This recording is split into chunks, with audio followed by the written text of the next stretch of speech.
Fokontany iray atao hoe Antanamaro, commune Vasiny izy io zany, amin'ny district Mandoto ao a.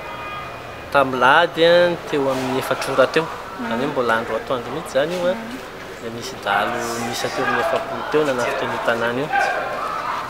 Dia omby teo amin'ny 200 teo ny lasan'ireo dalo ireo a. Dia rehefa lasa moa zany ireo dia nisy ny fanarahan'ity nataon'ny fokon'olona atao anatin'izay zavatra zay. Rehefa nisy ny fanarahan'ity a, dia nisy ny fampitifirana.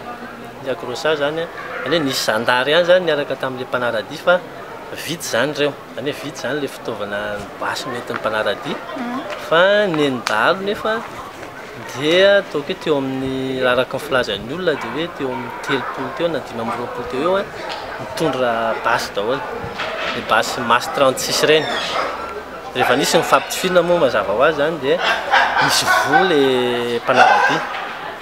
Dia 4 zany no maty a. Dia eo amin'ny ampolony eo moa no naratra mafy. Mbola tsaboina any amin'ny hôpitaly nentina any Mandoto moa zareo amin'izao fotoana izao a. Dia ny fanarahan'ity zany mbola mitohy. Izay no anaovana azy ny fitondram-panjakana moa zany mba hijery akaiky ny raharaha io satria dia tena mahafaritra mena ny district Mandoto zay zany dia mila renforcena izay resaka mpitandro filaminana zay satria raha mpitandro filaminana misy any amin'izao zany a dia tsy maharaka an'izay atao hoe hamarony ilay dalo manafika any. Io ny fokon'olona ny manaradia io. Fokon'olona mihitsy ny manaradia zany. Fokon'olona eo an-toerana.